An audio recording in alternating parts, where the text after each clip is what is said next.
Hey everyone, I just want to take a minute to tell you about my Amazon #1 best-selling book, Culture of Excellence. How do culture and leadership impact the performance of a team? For the past 30 years, one organization in baseball has stood taller than all of the rest, the New York Yankees. In Culture of Excellence, Colin, that's me, takes us inside baseball's most successful franchise to uncover compelling and useful lessons in leadership. Culture of Excellence is transformative in its premise. It shares strategies you will want to apply and knowledge you can acquire to effectively improve your team and motivate your people.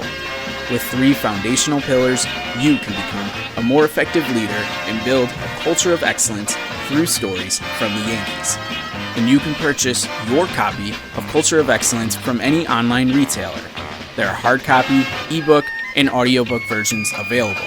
You can also purchase a hard copy of the book directly from me, and I will personalize it for you and send you swag items like a bookmark and a sticker. Head over to www.talent409.com/culture-of-excellence to view all of your options and learn how you can discover your talent altitude through my book, Culture of Excellence.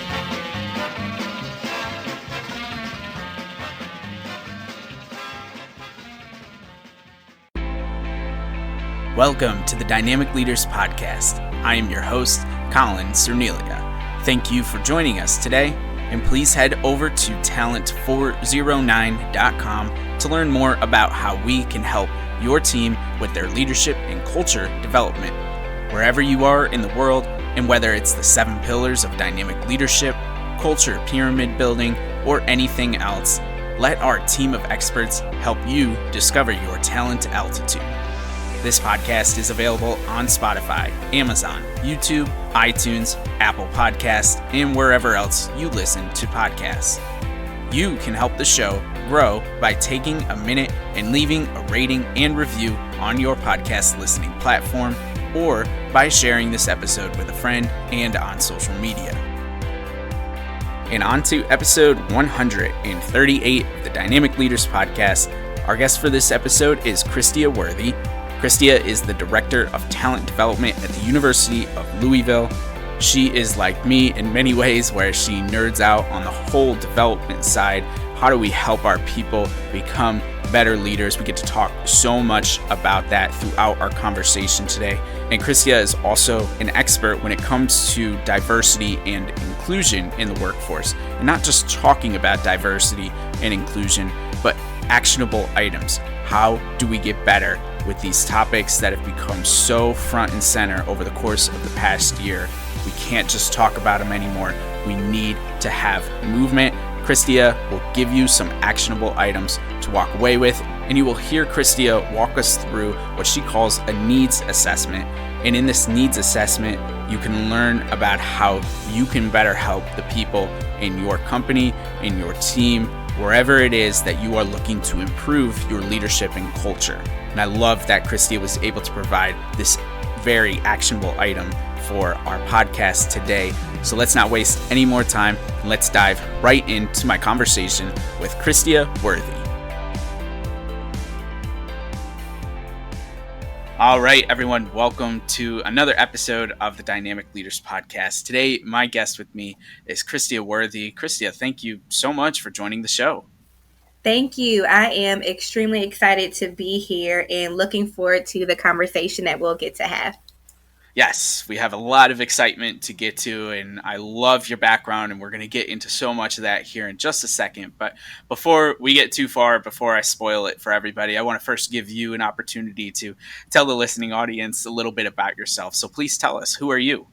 Yeah, so like you mentioned, my name is Kristia Worthy. I am currently at the University of Louisville, where I serve as the Director of Talent Development within our athletics department. But in addition to my role, I know a lot of times I tend to, when people ask, who are you? Tell us about yourself. We just always go towards, our professional life. And I am managing my identity, right? We talk about, figuring out who you are my professional work makes up a huge part of who I am, but I also need to make sure that I mention the other parts of my life. So I am a wife, I am a mother to a beautiful little 2-year-old boy who brings me a lot of joy, sometimes headaches. But I have really, been just trying to figure out, balancing work life and, balancing being a parent and being a partner, especially during this pandemic. So it's been a lot, but I'm hanging in there and I'm managing it. But just some other things, just a passionate individual who loves to empower people.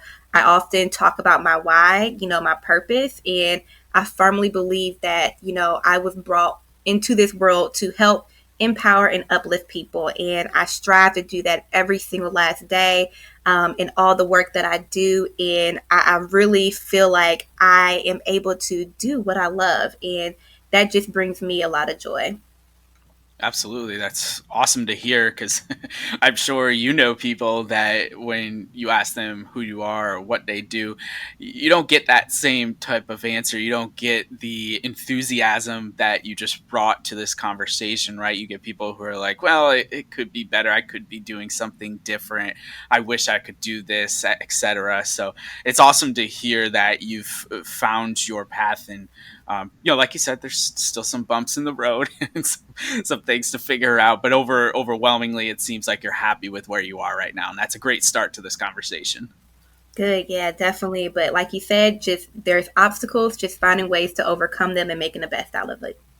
Yeah, absolutely. So, if we start the rest of this conversation, then talking about, and there are so many things that you just said. I'm scribbling like frantically, trying to write notes here. I think what I'd love to start with, because this is the powerful aspect, is finding your why and finding your purpose. And Mm-hmm. you mentioned what that is for you and how it's empowering, uplifting people. And I know this is. I don't know that I had too much of a conversation around a topic like this until about 2 years ago. And ironically enough, it started at a club called Toastmasters. I don't know if you're Yeah. familiar. Uh-huh. Yeah. So we talked about your why a lot, why you're showing up to Toastmasters when you could be doing any number of other things on a given evening night, and putting in that work during that 1 hour a week that you would show up for this volunteer opportunity and everything. And it really got me to thinking, just in the larger terms of life, like, why are we doing? And I heard a really great podcast recently with Daniel Laurie, who's a Canadian softball player on the Canadian national team. And she was talking about her why and why she gets up at the wee hours in the morning and does these crazy workouts, and why she has sacrificed a lot of her family time. She has two young daughters, and she's still competing at a very high level. And it comes down to, she wants to be a role model for her daughters and let her daughters know that they can really accomplish incredible things. And that makes it so, like she was talking about, how it really hurts when you think about all the money that you spent on nannies and all this time that you've missed and everything. So I'd love to focus a little bit more on the why and the identification of all that is what I'm getting to. And how do you go about that when you're trying to figure that out for yourself? I'm sure that's evolved over the course of the years as you've become a wife first and then a mother later, and et cetera. But how do you do it also? I'm sure you do it within your line of work when you're talking to other individuals and trying to help them improve their talent development. So can we talk a little bit more about that topic? Yeah, we can. And I like to emphasize that sometimes, when you're trying to figure out your purpose, it's a journey. So I always encourage people to give yourself grace. You won't be able to discover it in one day. You won't be able to discover it, in one workshop, right? So I've Right. had people like, I want to know my why. Can you help me? And I'm like, yeah, I can get you started, but you really have to put in the work. And a lot of times it's just like a lot of reflection in answering those tough questions, like what motivates you, what brings you joy, who are those people that influenced you in the past, and what would make you happy every day, what are you passionate about, what would you fight for, what do people tend to turn to you for advice. And you really have to navigate all these multiple pieces of, what motivates you, what encourages you, what inspires you, what are your strengths, right? So just combining all of that, being really intentional and putting in that work and really exploring. I really leaned upon, Simon Sinek. He has this, famous, TED talk, start with why. He talks about the golden circle. And that's a great start, really reflecting on why you do things instead of what it is that you do, right? So you want to start internally first so that if you have, a product or you have a business or you're trying to get buy-in from people, you can't do all those things without really getting to the core of who you are. Yeah, and this segues us, I think, nicely to talk a little bit more then about managing your identity. And I know this is I struggle with this. I sometimes don't even know if what I'm saying is how I want other people to perceive who I am. Like, do I Mm, want them to know that I'm a business owner? Do I want them to know that I love sports? How do I want other people to perceive me? And then I start thinking, I'm like, why does it really matter how other people perceive me? And I know there's a balance, like, yep. in order to build relationships and have connections with people, you have to be able to connect with them and be able to have similarities, commonalities, and things like that. But I know that so many of us, and you alluded to this earlier, get a little wrapped up in our identity as what we do for work. And for some of us, maybe that works, but I think for a larger number or a larger percentage of the people out there, it's an unhealthy type of identity. And we're trying to figure out a lot of what we do on this podcast is trying to figure out how to transition your identity as an athlete, student athlete in high school and college, and then transition into the corporate world or into parenthood or into community organizing, whatever it is. So when we talk about managing your identity, let's dive a little bit deeper into that specifically. Like, how do you go about it? Like, Woo. what did you decide that you wanted to tell people when they ask, who are you? When I asked that, like, how do you go about it? And then maybe we could talk about how you help other people with that as well. Yeah, that is an excellent question. And to be quite honest, I still have to actively work on it. But Okay. I remember distinctly the moment where I was like, Kristia, this is not okay. It was when I had my son. So, but prior to having my son, I was on the go nonstop. I have this saying that I use called can't stop, won't stop, which is me actively, working towards, reaching all of my professional goals. Like I was going hard all the time. But when you have a child, that requires you to slow down. And it was within like the first week of my maternity leave. And I had a lot of people that shared with me to take my full time that I could, take the full 12 weeks, don't do any work. And I'm like, how can I not do work when work is my life? Like, work is Right. what, gets me up in the morning. But I wanted to make a commitment to doing that. But I remember like the first week of my maternity leave, I was like, who am I? Like, work does not exist right now. And I had some issues. Like, it was really tough for me because I'm like, work has been my life. Now I'm not doing it. This feels really uncomfortable. How can I get through it? So I really had to like sit with myself in my feelings during that time and really think about, why was I upset? Why did this bother me so much? And when you look at like a student athlete, very similarly, they spent 18, 20 years doing their sport, and that is who they were. I spent, not going to reveal my age, but I spent that amount of time, learning and growing and being a professional. And then now I had to pause. And like a student athlete, when they graduate and they don't go on professionally, they have to pause and figure out, what is that next step. So during that maternity leave, it was rough. I did a lot of soul searching, like really having to tell myself that there are other pieces of me that are equally as important that I may have ignored, right? Because I have been, I had this tunnel vision on my professionalism, but now I have other identities and other very important pieces to who I am that I need to pour into, that I needed to develop, that I needed to work on. Um, So I really had to set some boundaries for myself. And that started with, I used to go into work all the time on the weekend. I used to work late at night into the evenings.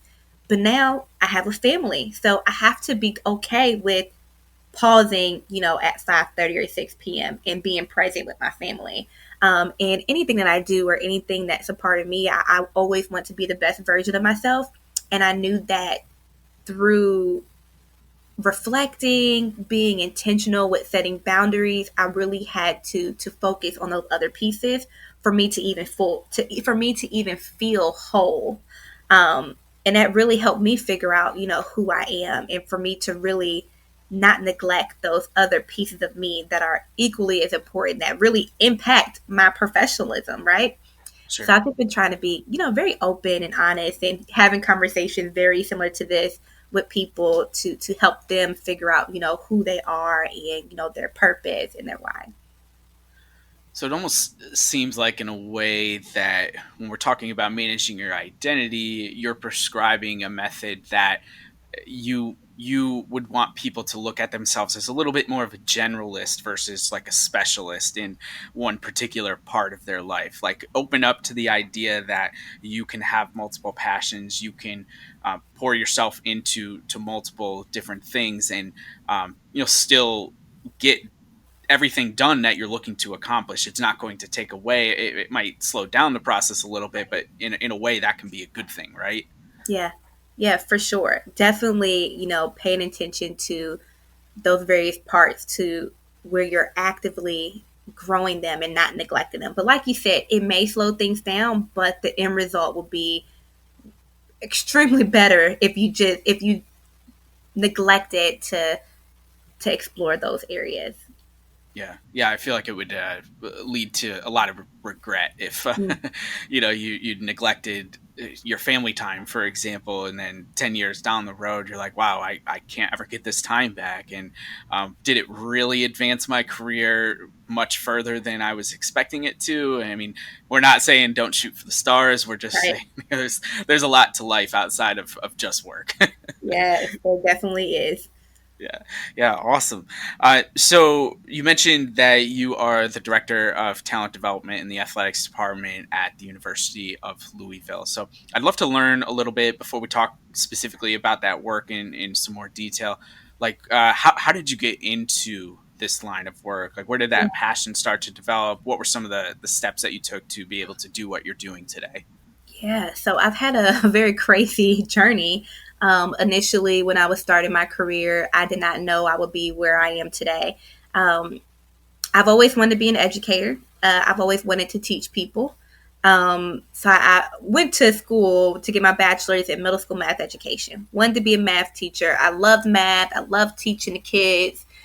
But then I got into the classroom with that particular age group, and I did not think this was it. I was like, I enjoy teaching, but do I want to be around, this age group for the rest of my life? Middle school was rough. If you remember, like that's a tough time. A lot of It is. transitions. It is. um, and then I had learned about student affairs. I learned about higher education. I was highly involved in college, involved in a lot of different organizations. And I remember, reaching graduation and I'm like, what am I going to do next? I don't think I want to go into the classroom. That can definitely be my plan B. I love options. I was like, but what do I really want to pursue? So I had a sorority sister of mine mention that she was doing a master's program in college student personnel, and I had never heard of that before. And basically, and I went to another conference, ACPA. They have this conference called Next Gen, which is for professionals in graduate school and undergrad that are like our next generation of like student affairs leaders. And I went to that conference and it blew my mind. So basically, student affairs is providing support services to all college students. And I had an amazing undergraduate experience, a lot of mentors that poured into me. And I would love that opportunity to do the same. On that journey, I was looking for a graduate assistantship and I fell into athletics. It basically, I was not looking for it. It wasn't what I was, striving to do. And I had another individual, Kellen Wilson. She's actually in academic services or support services for student athletes. she mentioned to me, like, hey, we have a graduate assistantship. You should apply. It's in athletics, working in academic services. And I was like, oh, I don't know anything about college athletics. I played sports in high school. I loved the sports, that I did, but I wasn't really heavily involved in college, in undergrad. I applied, and shout out to Marvin Mitchell. He gave me my first GA position in the field, and I fell in love with athletics. I love the environment. I love, providing support to the student athletes. But along the way, I started to explore other opportunities outside of my full time job. I went to the Effective Facilitation Workshop by the NCAA Leadership Development Office. And from that point on, I think I may have went in 2016. Um, it just changed my life. So I was learning how to be a better facilitator. I was learning how to deliver content to create transformational experiences. And through that, I was like, wow, like I love this. Like I would love to be able to do this for the rest of my life, for college students, for administrators.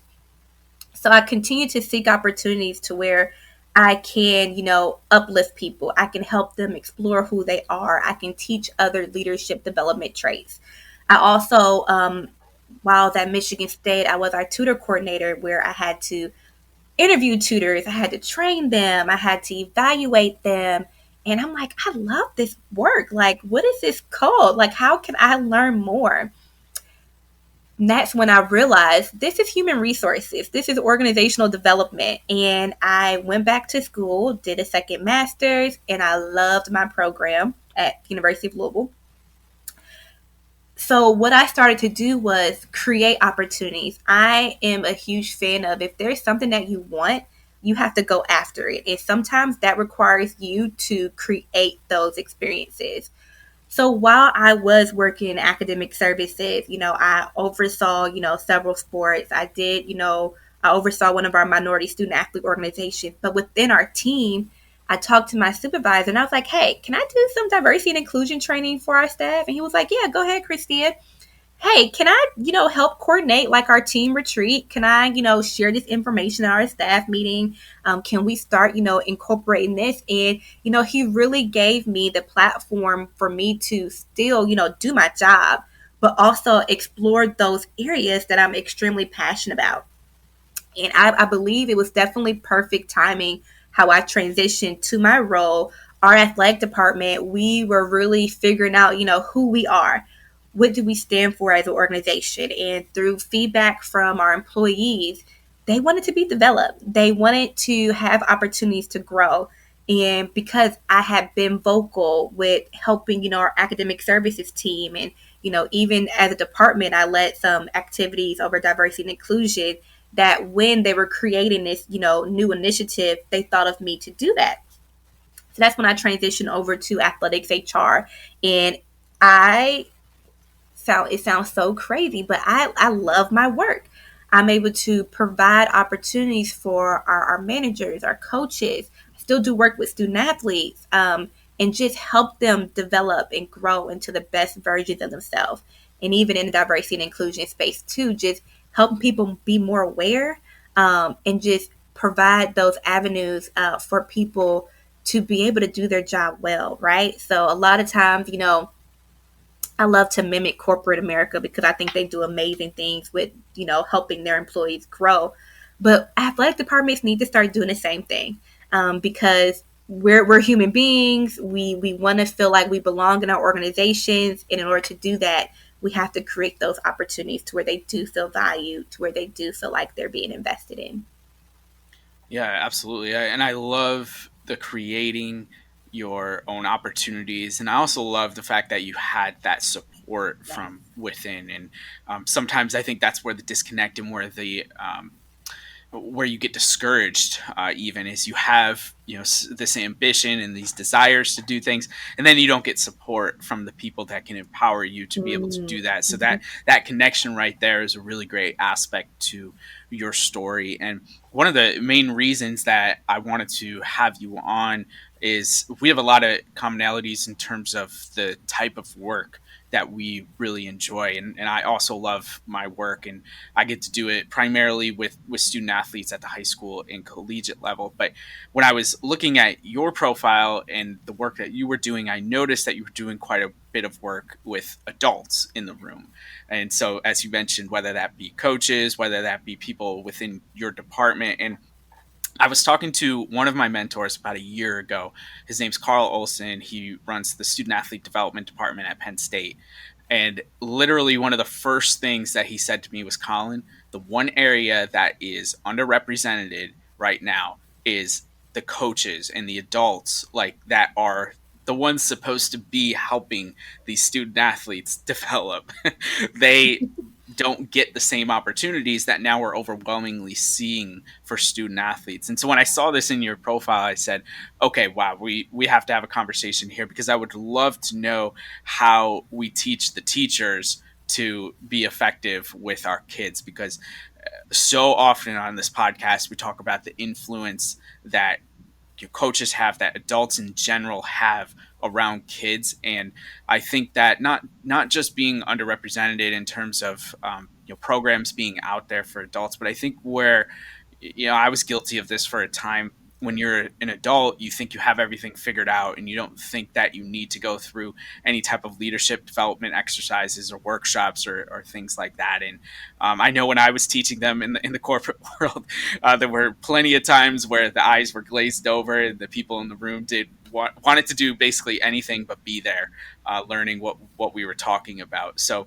when we talk about working and connecting with the adults, let's start with, very simply, how do we get them to buy in? How do we get them excited about the opportunity to develop on their own so that they can further help the kids? I mean, you had mentioned that there was some support and enthusiasm within your department to do this type of work, but I can imagine that even if there is that support and enthusiasm, there's still going to be those bumps, and there's going to be those people that are resistant to doing the work. So how do we get the adults to buy into this type of work? Yeah, it takes some work, right? It takes work. And the first thing is you have to figure out, what do they need, right? Okay. And I'm a huge fan of needs assessments. I feel like you have to gain that information from whoever you're working with, so that you can not make assumptions, right? We can think, oh, well, they need to learn about this, they need to be developed here,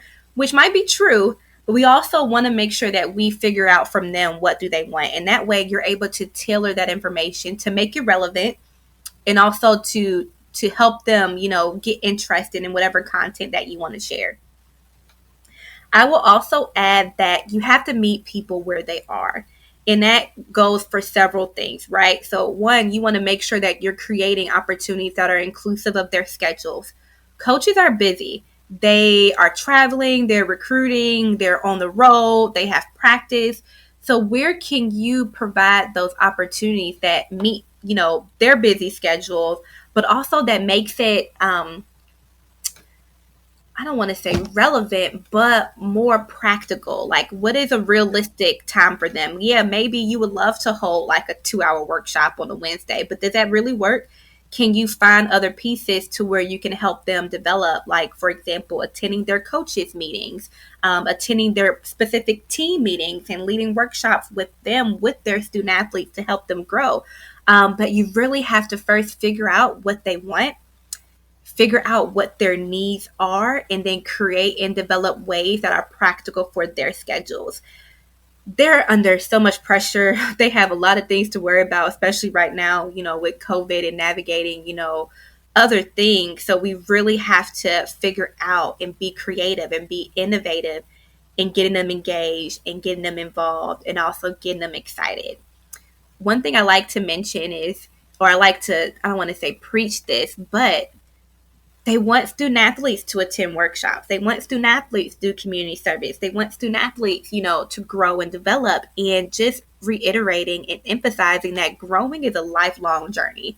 It's not something that you just do while you're in college. It's not something that you just do within your, first few years of coaching. But if you want to continue to be the best, and you want to continue to be able to help, all these new generations that are coming through, you have to learn and know about them and develop yourself so that you can be the best version to support them on their personal journey. Yeah, I love that. That resonates so strongly with me. It's actually it's my line when I'm doing work. If a coach comes to me, whether it's in a traditional academic athletic setting like you're in, or it's a travel program or whatever it is, if the coach is or the coaching staff is uninterested in doing the work themselves, that's my line for me to say no. Mhm. um, in the beginning, I was a little more willing to flex on that, but my feeling is the influence. When you see somebody, whether they're speaking or they're doing a workshop, and you see a coach there engaged in the work, taking notes, being involved in the dialogue, like that's so much more powerful, and it sends a message that they're willing to develop, they're willing to grow, as you mentioned, and just understand that this is a lifelong journey. And just because you're the head coach or an assistant coach of a team or program doesn't mean you've got it all figured out and that you're exempt from everything that you're asking your student athletes to do, for example. So I love that. I also wanted to ask you, and I know things are different now in COVID, but maybe in non-COVID times, it seems like you are the type of leader in the way that you want to go about doing your work, where you were willing to sacrifice your time in a way and show up to practices, show up to coaches' meetings, make it easier for them to have a dialogue and a relationship with you because you're the one. And I know it's on campus, it's not like you're traveling all over the world and things like that, but it would be, I think, in a lot of ways easier for you to have them come to you, but you're going to them in non-COVID times. Is that what I'm hearing? That is yes and no. So Okay. I one thing too that I've been working on is I believe I transitioned to my role and then a couple months later COVID was here. So there has been a lot of me virtually, popping into different meetings. I also have other people that are able to assist as well, to help with cover, the needs of our department with assisting some of our coaches. But there is value in being present, in their space, right? There is value in, you coming to them because you're able to see them in their environment.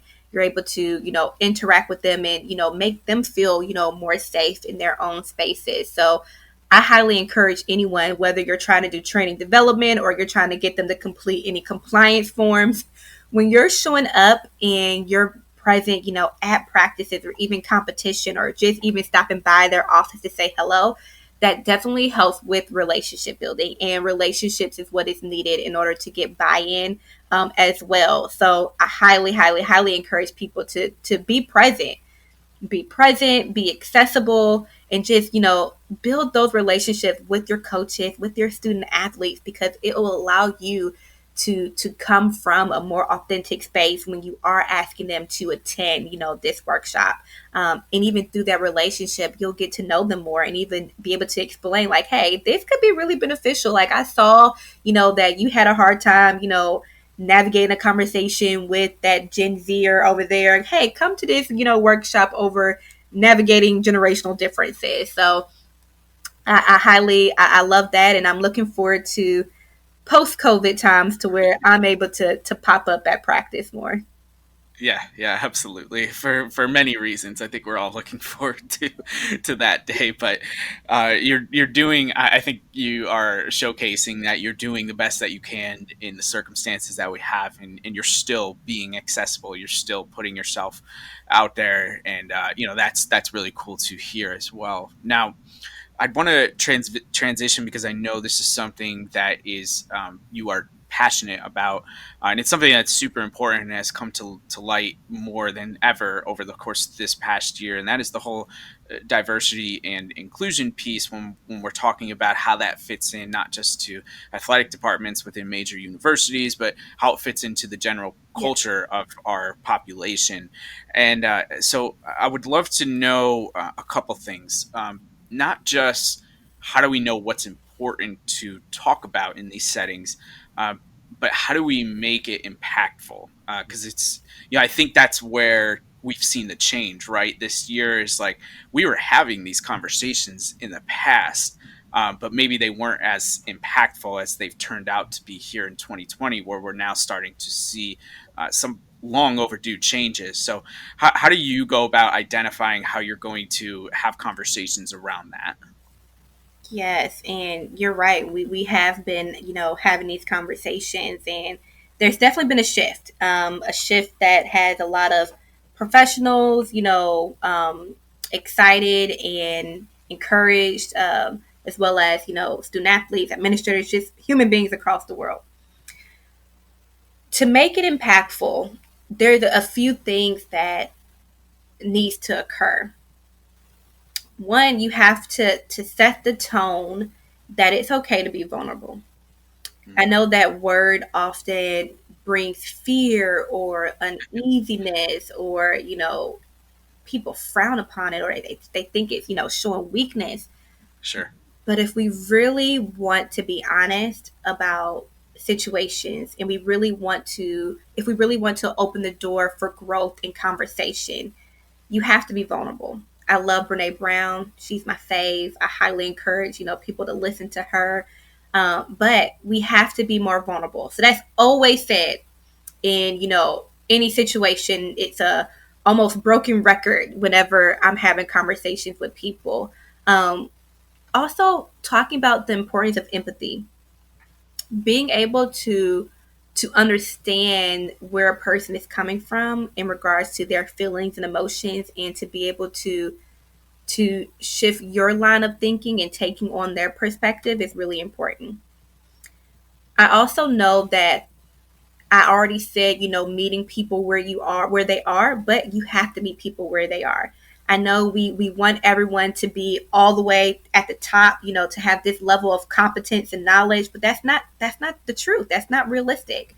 So you have to meet people where they are, but just provide opportunities for them to learn, and that needs to be done in a variety of different ways, right? You can't expect everyone to be able to dive into a book and be able to learn and grow from that. So I create various learning strategies for people, whether that's through a book club, whether that's through conversations, small group conversations, whether that is through, a 60-minute, workshop, or maybe it's a podcast that you have the opportunity. But in order for it to be impactful, you have to deliver it in different ways. You have to have, content that is relevant, relatable, but most importantly, you have to develop action items for people. We're at a day and age to where people love where you lay out things for them, right? So, hey, you're going to learn about this material. We're going to have this conversation, and here's how you can take that, moving forward to make it your own, or to spread, that awareness. But the first step is just creating those opportunities for learning, and to be bold with it and be, like I said, courageous. But you also, especially from an organizational standpoint, you need that buy-in from the top. And having that buy-in from the top is extremely critical. It's impactful, and it is extremely helpful. So luckily at the University of Louisville, our athletic director is completely bought in, and he has made it known to our staff, to our student athletes. And that helps develop an environment to where people know that we're committed to this, and people are attracted to the culture and to the initiatives that we have within our prospective area. Sorry to interrupt, but I want to help you get fit. Christine here from Sweat with Stods. Being at home has a lot of people in a rut with their workouts, but you don't have to be. My HIIT at home workouts require no equipment and can be done in 30 minutes or less. And if HIIT isn't for you, I also design custom programs that can be done virtually, in person, or a combination of both. I put my years of experience teaching classes and personal training into all of my programs. I've worked with lots of people and helped them achieve very different goals. So what are you waiting for? Head to sweatwithstods.com today. And don't forget that as a listener to this podcast, you can get a discount with code DYNAMIC at checkout. Can't wait to hear from you. And now, back to the show. I love that. And I always say leadership starts at the top, and I think that's a very clear indication from you that you wouldn't be able to do the important work around this space if you didn't have the support from, in your case, it's the athletic director; in the corporate world, the CEO or the owner Yeah. of a company. Like, you need to have that support, and then it trickles down to all the other levels of the organization. So I love that. And Kristia, I know I didn't prep you for this, but I'm wondering if we can do a quick exercise. Okay. So you mentioned you called it a needs assessment, Okay. correct? Mm-hmm. Okay. If let's say I'm one of the employees at Louisville, and I'm going through one of your workshops or Mm-hmm. one of your programs, to do a needs assessment, like just to get it started, what are some of the questions that you're asking me? What are some of the pieces of information that you're looking to get out of me? Because I imagine there's a lot of people who heard that and were like, ooh, I would love to do something like that. So maybe we can help them understand a little bit more. Not that they have to copy your method entirely, but at least give them some ideas that they can borrow and maybe start with a foundation. Yeah. So I love this. I'm excited for this activity. Okay. Okay. So what are some things that you need to ask in a needs assessment? I always ask people, what are some challenges that you are experiencing? And that can be challenges in the workplace. That can be challenges, in the classroom. That could be challenges with, relationships with your colleagues. And just asking about challenges or barriers that people experience, you can start developing content to help them overcome those barriers. So let's say time management was an issue, or they're like, oh, I don't have time. Okay, well, we can create pre-recorded material that you can listen to at your leisure, right? I always like to ask, well, what do you want to learn about? And I find it helpful by having different topics already derived. So I wouldn't call it a long list, but a nice list to where they can check off, whether they want to learn more about navigating crucial conversations. They want to learn more about supervising others, or they want to learn about emotional intelligence, providing like a checkbox for them to actually select what they want to learn. And again, getting that from the source can help you create programming and content and services and initiatives that actually meets the needs of your employees, your student athletes, or your team. I will also ask, how do you like to receive the content? Would you like to have something that's done virtual? Would you prefer small group in person? Would you like, it to be weekly, bi-weekly, monthly? So just asking them how often or how they would like to receive that content. I also like to add something too, like, what are some good times that work for you that to attend the sessions, especially for our coaches or even our student athletes, right? They have schedules that can control like their whole day, but there might be a day that could be their off day. Or, I have a group that Wednesdays, in the morning tend to work better. So figuring out that time as well. I also love to leave the door open for recommendations. Like, do you have any recommendations of guest speakers or other things that you would like to see?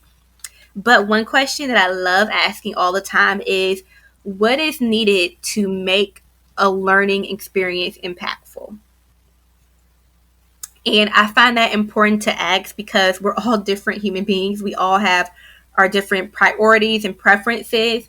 So knowing what people want in a learning environment can help you mimic that so that you can have effective programming. I can keep going on and on, but those are just like a few things that I would recommend. Oh, this is so great. I'm writing all these down right now, and I'll just repeat them real quick for people. So some of the questions that you would ask are: what are your challenges? What do you want to learn about? How do you want to receive the content? That's a huge one right there. What are times that work for you? Another big one. Leaving the door open for recommendations. Again, you having the awareness to realize that you don't know everybody. You don't maybe know somebody that could be impactful, or that you just know everything in the room, right? And then I just love what is needed to make a learning experience impactful. I think that's probably going to be the title of this episode. So All really, really great stuff. And it reminds me just how, I think you've showcased over and over again in our conversation today, like the willingness to ask questions is like really the key to helping people develop and grow. Yeah. If you're not asking questions and you're just making assumptions, then that's where you get the glazed over eyes. That's where you get the people who are resistant to doing the work, is because you're just showing that you don't care. So I think so many times throughout our conversation today, you've talked about how you would ask this, you would say that, or you would ask that. And I think that's probably the biggest takeaway from this whole talent development piece is if you ask questions, then you can unlock a lot of answers that you're not trying to reinvent the wheel, right? But Right. make it a lot easier for yourself. That is true. And feedback is crucial too. So I do want to make sure I mention that. So in addition to like conducting a needs assessment, always give feedback, right? You may think an experience was amazing and you thought it would have been transformational, but you have to make sure you get that feedback so that you can tailor whatever your service or program is so that you are meeting needs, because that should be your top goal, is making sure that you are helping people, and you won't know if you don't get feedback. Yeah.